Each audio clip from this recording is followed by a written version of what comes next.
Welcome students. तो आप electrochemistry पढ़ रहे थे। इलेक्ट्रोकेमिस्ट्री में आपने क्या क्या समझा, क्या क्या देखा, यानी इलेक्ट्रोकेमिस्ट्री।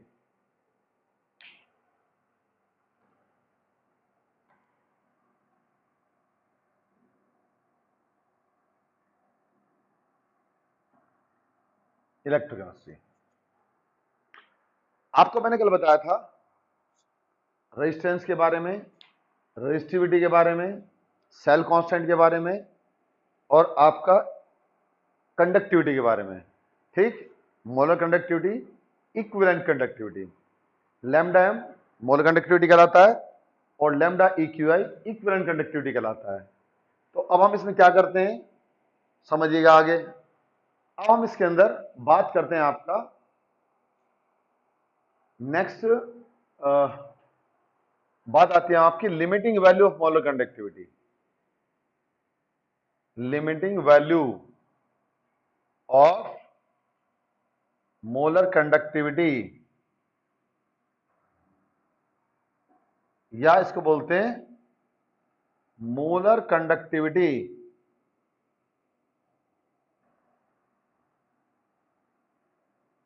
एट इनफाइनाइट डाइल्यूशन,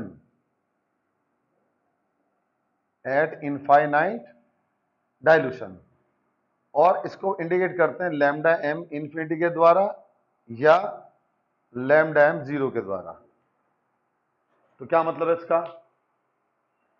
इसका मतलब बेटा ये होता है कि अगर हम किसी भी इलेक्ट्रोलाइट की मोलर कंडक्टिविटी को तब कैलकुलेट करें जब कंसंट्रेशन हमारी क्या हो रही, सॉल्यूशन की जीरो हो रही हो, तो उस टाइम जो मोलर कंडक्टिविटी होती है उसको बोलते हैं limiting value of molar conductivity.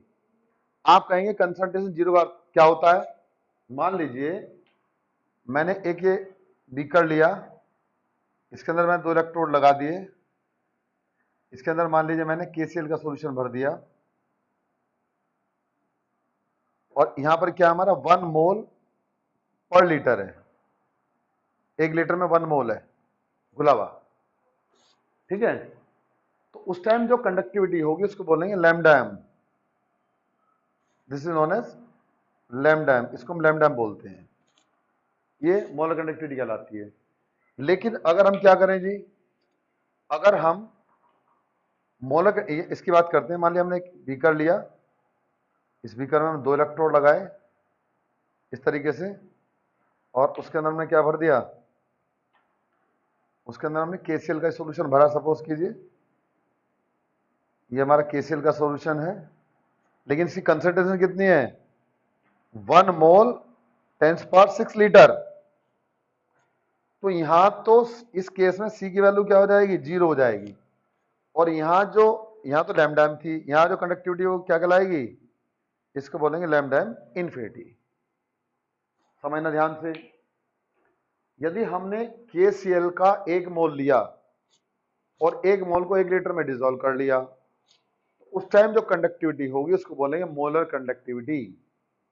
और यदि हमने क्या किया, 1 मोल KCl का लिया, उसको 10 लाख लीटर के अंदर में क्या करा, डिसॉल्व कर दिया, तो अब हम इसको बोलेंगे, यहां जो मोलर कंडक्टिविटी होगी उसको बोलेंगे लैम्डा इन्फिनिटी, यानी limiting value of molar conductivity. समझ में आया बात? अगर 1 मोल 1 लीटर में घोला है तो क्या कहलाएगी? Molar conductivity. अगर 1 मोल हमने 10⁻⁶ लीटर में घोला है तो limiting value of molar conductivity. ये फर्क होता है इसमें। आप कहेंगे कंसंट्रेशन जीरो का क्या अर्थ है? यहां कंसंट्रेशन जीरो का मतलब बेटा ये होता है, सपोज कीजिए आपने 1 लीटर वाटर में 1 मोल NaCl डिसॉल्व कर लिया। 1 लीटर पानी लिया, उसमें आपने 1 मोल NaCl, 1 मोल NaCl का मतलब होगा 58.5 ग्राम ऑफ NaCl आपने डिसॉल्व कर दिया। डिसॉल्व करके अगर आप देखेंगे तो वहां कंसंट्रेशन की हाई है, क्योंकि 58.5 ग्राम है उसके अंदर। आप अगर टेस्ट भी करके देखेंगे तो आपको वाटर के अंदर साल्टी टेस्ट आएगा। क्यों आएगा? जो उसके अंदर क्या है, NaCl डिसॉल्व है।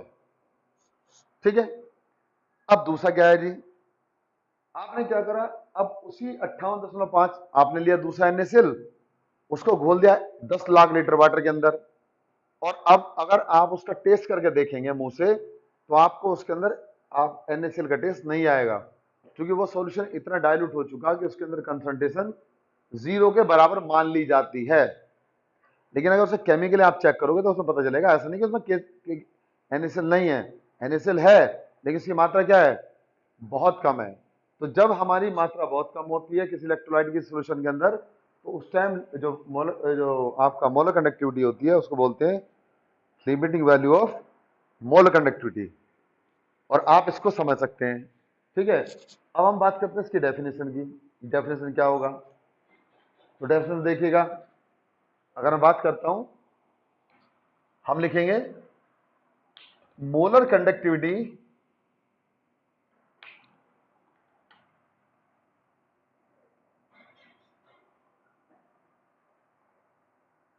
molar conductivity of an electrolyte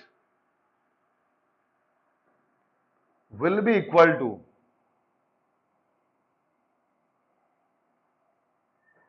its limiting value of molar conductivity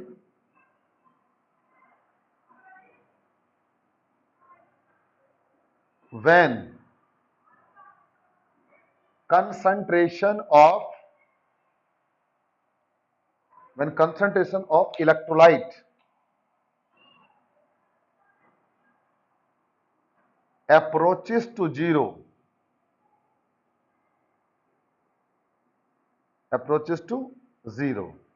अगर किसी सॉल्यूशन में किसी इलेक्ट्रोलाइट की कंसंट्रेशन 0 को अप्रोच कर रही होती है, तो उस टाइम जो उसकी मोलर कंडक्टिविटी होती है उसको बोलते हैं limiting value of molar conductivity. यानी आप लिखेंगे लैम्डा एम बराबर लैम्डा एम 0 या लैम्डा एम इंफिनिटी, कब, व्हेन सी अप्रोचेस टू 0, जब हमारा क्या हो रहा हो, सी 0 को अप्रोच कर रही हो, यानी सी टेंडिंग टू 0, उस केस में लैम्डा एम लैम्डा इंफिनिटी के बराबर होता है, और ये कहलाता है limiting value of molar conductivity. ठीक है जी, तो आप समझ गए होंगे limiting value of molar conductivity क्या होती है। ये मैंने आपको एक एग्जांपल से समझाया। ये मान लीजिए आपने बीकर लिया, इस बीकर में आपने क्या किया, एक सॉल्यूशन भर दिया, इसकी कंसंट्रेशन 1 मोल पर लीटर है, तो उस केस में मोलर, उसमें कंडक्टिविटी को मोलर कंडक्टिविटी बोलते हैं। लेकिन अगर 1 मोल को आपने 10⁶ लीटर में डिसोल्व कर दिया, तो उस टाइम जो कंडक्टिविटी होगी उसको बोलेंगे limiting value of molar conductivity. समझ में आई आपको बात ये, तो ये हमारी value limiting value of molar conductivity की हो जाती है। ठीक है जी।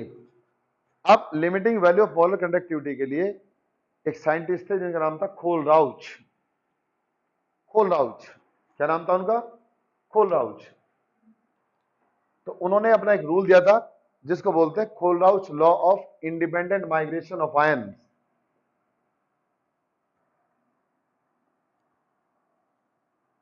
क्या है जी ये,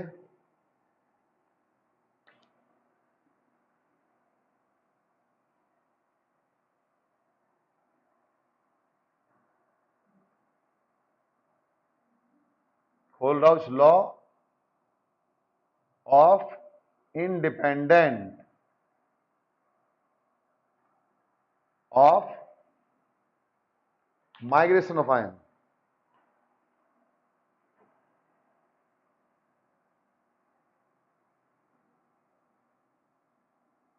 और खोलराउच लॉ,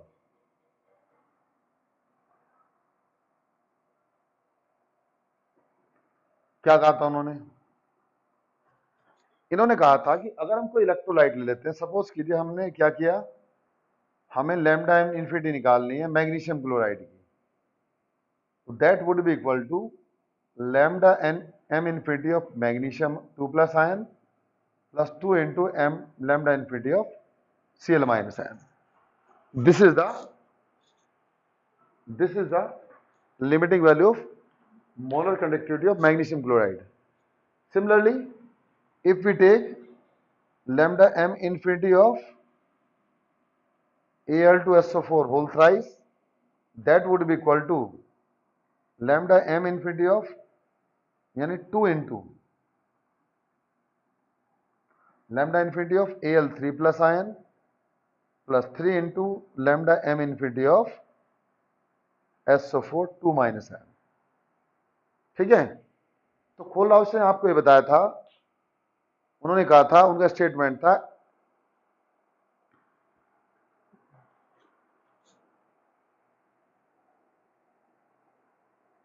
क्या कहा था उन्होंने कहा था कि एट इनफाइनाइट डायल्यूशन, जब डायल्यूशन हमारा इनफाइनाइट हो चुका हो, at infinite dilution when dissociation take place completely, infinite dilution पर जब डिसोसिएशन कंप्लीटली हो जाता है तो molar conductivity of an electrolyte, molar conductivity of an electrolyte will be equal to sum of molar conductivity of its ion। तो किसी भी electrolyte की मोलर कंडक्टिविटी का जो सम होता है उसकी आयंस की मोलर कंडक्टिविटी के सम के बराबर होता है। इसी को बोलते हैं हम कोलराउच लॉ ऑफ इंडिपेंडेंट माइग्रेशन। ठीक है, अब हम इसका स्टेटमेंट क्या लिखते हैं, हम लिखते हैं, इधर लिख रहे हैं, और इस चैप्टर में तो काफी चीज निकल चुकी है आपकी। क्या बोलेंगे, हम बोलेंगे eight infinite dilution, eight infinite dilution when dissociation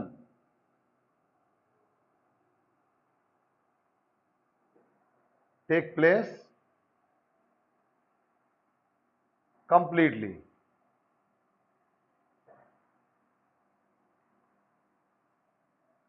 at infinite dilution when dissociation take place completely, molar conductivity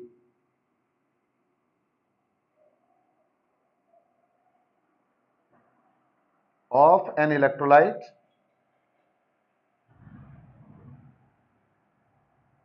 will be equal to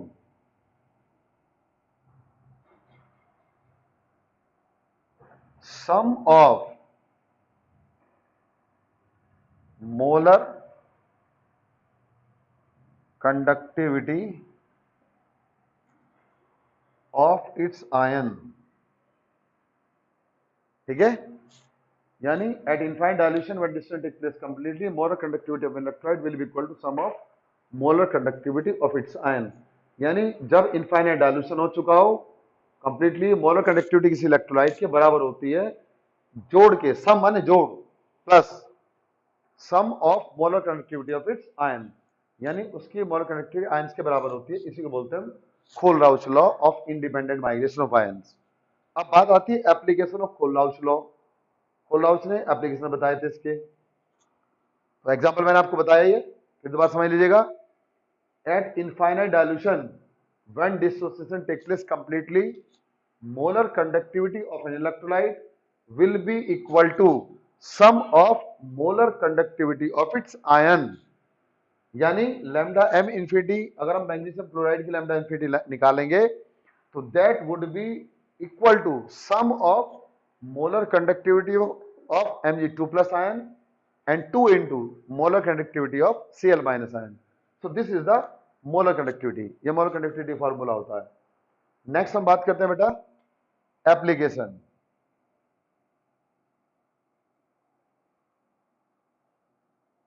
application of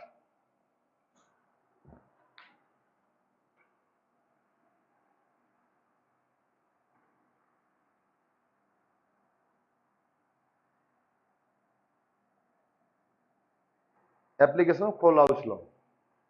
number 1, calculation of molar conductivity of weak electrolyte. तो इसके द्वारा क्या करते हैं बेटा, जो हमारे weak electrolyte होते हैं उनके मोलर कंडक्टिविटी कैलकुलेट करते हैं। कैसे, आपके सिलेबस से 2 कंपाउंड दे रखे हैं, उनके बारे में हम आपको बात कराएंगे। तो काहे के बराबर होगा वो, देखिएगा, ये आपका हो जाएगा, अगर हम निकालते हैं lambda M infinity of acetic acid, या इसको शॉर्ट में हम ऐसे लिख देते हैं lambda M infinity of ACH। देखो AC का मतलब एसिटेटाइन, H का मतलब हाइड्रोजन, बात एक ही है। ये काहे के बराबर होगी? इसके लिए फॉर्मूला होता है lambda infinity of sodium acetate, इसको लिख देते हैं, या lambda M infinity of ACNA plus lambda N infinity of HCl और minus lambda M infinity of NaCl। ठीक है जी, आपको ये वैल्यू दी होंगी, इसकी वैल्यू, इसकी वैल्यू, इसकी वैल्यू दी होंगी, इन दोनों को जोड़ देंगे, इसको सब्ट्रैक्ट कर देंगे, तो किसकी आ जाएगी वैल्यू? एसिटिक एसिड की आ जाएगी। तो that would B molar conductivity of acetic acid. ठीक है, इसी तरह से आपका दूसरा कंपाउंड आता है, वो आता है lambda infinity of ammonium acetate, यानी CH3CO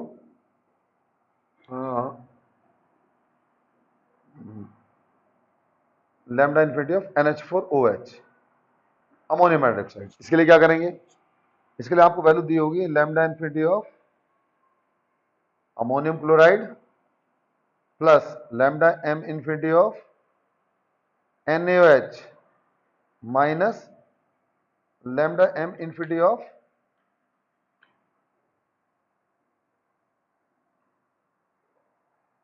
NaCl। ठीक है, यानी अगर आपको लैम्डा इन्फिनिटी कैलकुलेट करनी है किसके लिए?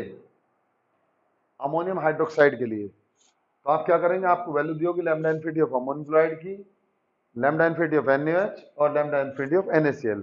अब आप कहेंगे हम ले तो इसकी रहे हैं, आग इसकी कैसे रहेगी? क्योंकि अगर आप जानते हैं कि लैम्डा इन्फिनिटी कहाँ के बराबर होगा, हम नॉर्मली देखते हैं अमोनियम हाइड्रोक्साइड, तो बराबर होगा lambda infinity of ammonium ion plus lambda infinity of OH minus, यही तो फॉर्मूला होगा। अब अगर मैं इस वाली चीज को इस फॉर्म में लिख दूं तो कैसे लिखूंगा, समझ लीजिएगा। मैं इसको लिख देता हूं तो आपको पूरी बात समझ में आ जाएगी। कैसे? देखो भाई, अगर मैं ये क्वेश्चन है, मैं इसको तोड़ के लिख देता हूं, तो मैं क्या लिखूंगा? Lambda infinity of ammonium hydroxide बराबर lambda infinity of ammonium ion plus lambda M infinity of Cl minus ion plus lambda M infinity of Na plus ion plus lambda M infinity of OH minus ion minus lambda M infinity of Na plus ion minus lambda M infinity of Cl minus ion. तो इसको, इस वाले फॉर्मूले को मैं खोल के इस तरह से लिख देता हूं जब मैंने यहां पर लिखा है। अब जब मैं यहां देखता हूं आयंस के बारे में, तो आप देखो इस प्लस वाले से माइनस वाले से तो ये वाली कट जाएगी, इससे आपका ये कट जाएगी, तो बचा क्या? अमोनियम आयन और हाइड्रोक्साइड आयन। इसका मतलब क्या होता है कि अगर आपको अमोनियम हाइड्रोक्साइड की मोलर कंडक्टिविटी निकालनी है लिक्विड डाइल्यूशन पर, इनकी वैल्यू आपको दी गई होंगी, उनको इन दोनों को जोड़ो, उसको सब्ट्रैक्ट करो, तो किसकी वैल्यू आ जाएगी? Limiting value of molar conductivity of ammonium hydroxide. ठीक है जी, विदाउट, इस तरह हम इसको निकाल लेंगे। दूसरा आता है calculation of, number 2, calculation of degree of dissociation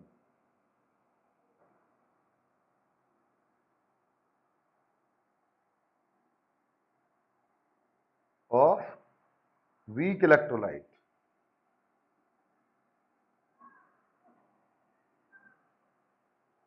मान लीजिए हमने कोई वीक इलेक्ट्रोलाइट लिया, तो उसको, क्योंकि वो कंप्लीटली डिसोसिएट नहीं होता है, उसके लिए हम क्या निकाल सकते हैं? Degree of dissociation, that would be equal to lambda M upon lambda M infinity.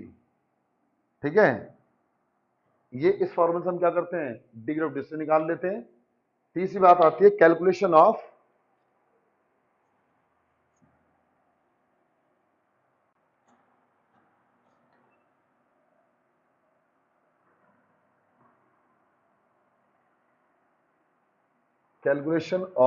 Dissociation constant.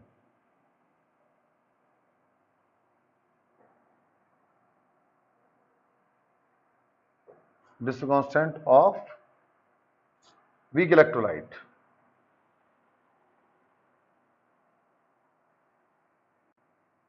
क्या होगा उसके लिए? उसके लिए फॉर्मूला होता है C alpha square divide by 1 minus alpha, जहां सी को बोलते हैं कंसंट्रेशन,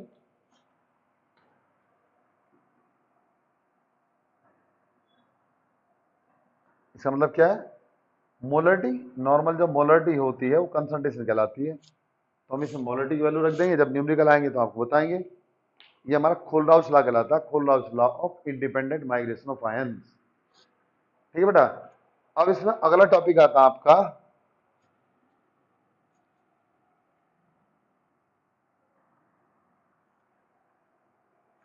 वेरिएशन ऑफ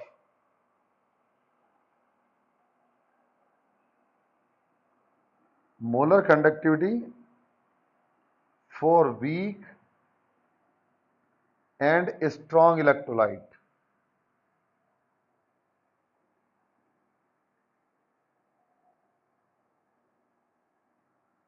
इसके लिए आपको बताते हैं ग्राफ खींचते हैं। ग्राफ को हम क्या करेंगे, देखो यहां पर मैं क्या करता हूं, एक ग्राफ खींचता हूं कंसंट्रेशन में, और यहां तो मैंने ले लिया रूट सी, इधर को कंसंट्रेशन बढ़ रही है, यहां पर कंसंट्रेशन 0 है, और यहां लेता हूं मैं आपका लैम्डा एम की वैल्यू, ये मोलर कंडक्टिविटी है। अब आप देखते हैं एक ग्राफ तो मैं ऐसे खींचता हूं, थोड़ा स्ट्रेट लाइन, उसके बाद थोड़ा सा ग्राफ में नीचे कर देता हूं। ये तो स्ट्रॉन्ग इलेक्ट्रोलाइट है।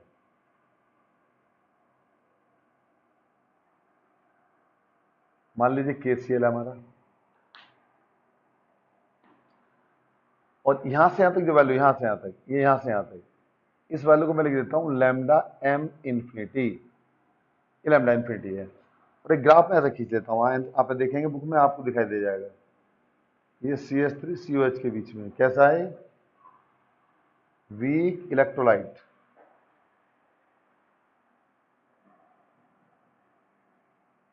एक स्ट्रॉन्ग इलेक्ट्रोलाइट, दूसरा क्या होगा हमारा वीक इलेक्ट्रोलाइट। ठीक है। अब इस केस में क्या करेंगे, इस केस में बेटा हम ऐसे देखते हैं, देखिए ये बात आपसे कहते हैं कि बताओ, जब आपने कहा था कि कंडक्टिविटी नंबर ऑफ आयंस पे डिपेंड करती है, तो स्ट्रॉन्ग इलेक्ट्रोलाइट में तो हर कंसंट्रेशन में नंबर ऑफ आयंस संख्या बराबर होती है, जबकि वीक इलेक्ट्रोलाइट के केस में क्या होता है, जैसे जैसे डाइल्यूशन बढ़ाते हैं वैसे वैसे नंबर ऑफ आयंस बढ़ती चली जाती है। अब आप इधर को देख रहे हैं, जैसे डाइल्यूशन बढ़ा रहे हैं, इसका मतलब क्या, कंसंट्रेशन घटा रहे हैं, तो नंबर ऑफ आयंस बढ़ती जाएगी, तो लैम्डा की वैल्यू भी बढ़ती जाएगी। लेकिन यहाँ पर क्या है, कभी वैल्यू लैम्डा इन्फिनिटी के बराबर नहीं होगी। यहाँ पर क्या होता है, ये वैल्यू लैम्डा इन्फिनिटी के बराबर, लेकिन ग्राफ थोड़ा सा नीचे आ जाता है, क्योंकि ग्राफ को स्ट्रेट लाइन होना चाहिए था।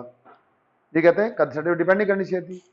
तो होता क्या है, अगर हम स्ट्रॉन्ग इलेक्ट्रोलाइट लेते हैं तो समझ लीजिएगा, उस केस में क्या होगा, मान लिया आयन है हमारा, ये इलेक्ट्रोलाइट सॉल्यूशन है, ये सेल है हमारा, ये हमारा क्या KCl है, तो यहाँ पर K प्लस आयन होगी, Cl माइनस आयन होगी। अब ये आयन तो हमारी क्या मूव करेगी, ये तो जाएगी पॉजिटिव इलेक्ट्रोड पर, ये कहाँ जाएगी, नेगेटिव इलेक्ट्रोड पर। लेकिन अगर सॉल्यूशन हमारा कंसंट्रेटेड है तो इन आयंस के बीच में भी फोर्स लगती है, ये आयंस भी क्या करती हैं, एक दूसरे को अट्रैक्ट करती हैं, और जब अट्रैक्ट करेगी तो फ्रीली मूव इधर नहीं जा पाएगी, और ये फ्रीली मूव इधर नहीं जा पाएगी, भले ही उनकी संख्या ज्यादा हो।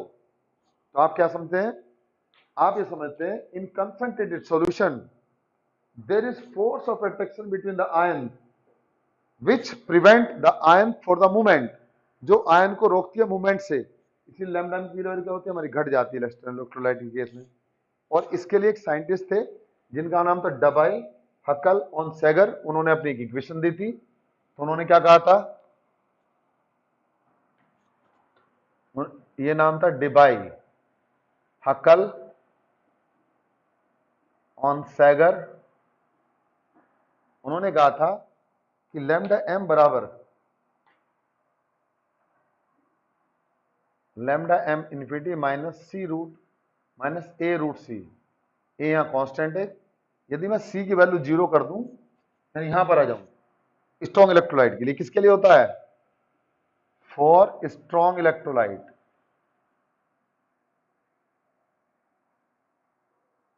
उस केस में क्या होगा, सी की वैल्यू 0 हो जाएगी, और हम क्या बोलेंगे, हम बोल देंगे कि हम इस ग्राफ को इस केस में क्या होगा, लैम्डा एम इन्फिनिटी के बराबर हो जाएगा इस इक्वेशन के द्वारा।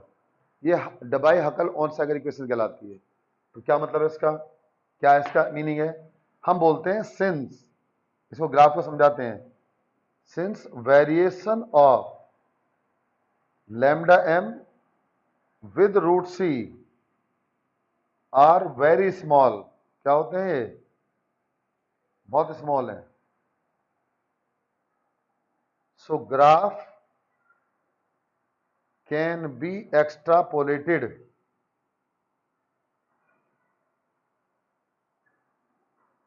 For zero concentration.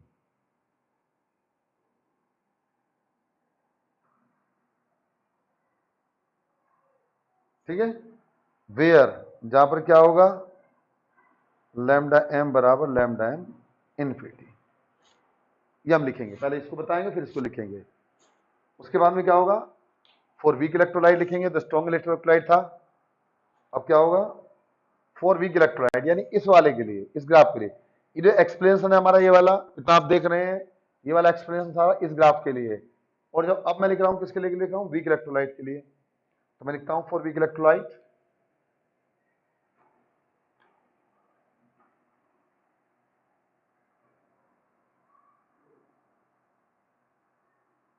क्या होगा, देखो अब आप यहां से यहां तक देख रहे हैं, वेरिएशन लिखेंगे, सिंस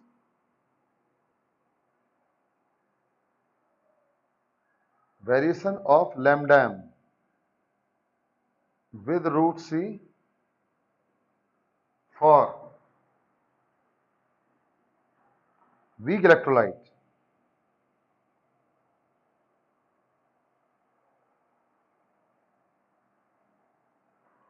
are very large,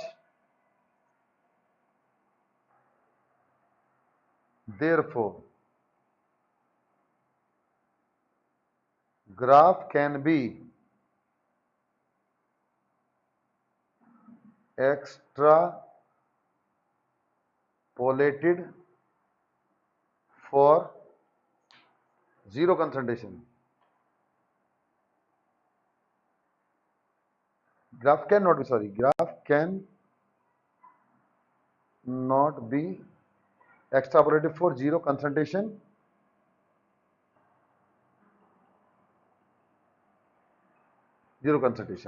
ठीक है, वहां पर ग्राफ हम एक्सट्रापोलेट नहीं कर सकते जीरो कंसंट्रेशन के लिए, और उस केस हम क्या करेंगे, केवल in that case we can calculate lambda M बराबर sorry we can calculate alpha is equal to lambda M upon lambda M infinity. So this is the formula, ये फॉर्मूला होता हमारा, ठीक है जी। तो आप इसको समझ सकते हैं, इस तरह से क्वेश्चन का कर लेंगे, आपका क्वेश्चन हो जाएगा। अब इसके अंदर जो आपने पढ़ा है सारा ये यहीं तक है, बाकी का जो आपका सिलेबस है इसके अंदर इलेक्ट्रोकेमिकल थ्योरी, ब्रस्टिंग, सेल, फ्यूल सेल, वो सब आप सिलेबस से निकल चुका है, दैट इज डिलीटेड, अब वो आपका डिलीट हो चुका है। तो अब बस आपका यहीं तक इस सिलेबस के अंदर है, ठीक है। अब इसके बाद हम बात करेंगे इसके न्यूमेरिकल्स की, ठीक है जी। तो फिर भी एक बार समझ लीजिएगा न्यूमेरिकल के बारे में भी, आपका फेराडे लॉ जो थे, तो फेराडे लॉ जो दे रखे थे आपको, फेराडे लॉ भी आपके डिलीट कर दिए गए हैं, अब इसमें फेराडे लॉ भी नहीं है। हालांकि मैंने बताया था Faraday first law and second law, यानी the amount of an substance liberated deposit at an electrode is directly proportional to the potential difference, ठीक है, या sorry the amount of an substance liberated deposit at an electrode will be equal to its charge, जो उसमें charge पास होता है उसके क्या होता है, डायरेक्टली प्रोपोर्शनल होता है। तो अब वो वाला पार्ट आपका इस सिलेबस में, इसमें आपका रहा नहीं है, और ये टॉपिक आपका यहाँ खत्म हो जाता है, ठीक है। तो अब आप क्या करेंगे, जो पार्ट मैंने आपको पहले क्लास में कराया था उसको आप यहां तक जितना मैं अब आपको इस वीडियो में बता रहा हूं आपको उतना ही करना है। फेराडे लॉ आपको डिलीट कर देना है, फर्स्ट लॉ भी, सेकंड लॉ भी, आपका सेल जो आपको पढ़े थे आपने, इलेक्ट्रोलाइटिक सेल, इलेक्ट्रोकेमिकल सेल, वो भी आपको डिलीट कर देना है, फ्यूल सेल भी डिलीट कर देना है, सेकेंड सेल भी डिलीट कर देना। इस चैप्टर में से काफी पोर्शन इस साल आपका घटाया गया है, ठीक है, तो अब ये चैप्टर आपका यहाँ फिनिश हो जाता है। बाकी आपको जो आएगा वो आपका नए चैप्टर में देखते हैं। ठीक है, पहले मैं आपको इसके न्यूमेरिकल्स कराऊंगा। तो आपका न्यूमेरिकल में जितने भी फैराडे वाले न्यूमेरिकल हैं वो भी मेरे ख्याल, जब फैराडे लॉ निकाल दिया तो वो न्यूमेरिकल भी आपको नहीं मिलेंगे। ठीक है जी, और कोलराउश लॉ से रिलेटेड न्यूमेरिकल मिल सकते हैं, या आपका एग्जाम्पल नंबर 1, एग्जाम्पल नंबर 2, इन टेक्स्ट क्वेश्चन, ये क्वेश्चन आपको कैलकुलेट करने के लिए मिल सकते हैं। तो इन क्वेश्चंस को आप समझ सकते हैं। बाकी आपका मेरे ख्याल से इस चैप्टर में अब आपका कुछ रहा नहीं है। ठीक है बेटा, ये चैप्टर आपका फिनिश हो जाता है। चलिए, थैंक यू। बाकी कल नेक्स्ट टाइम बताएंगे।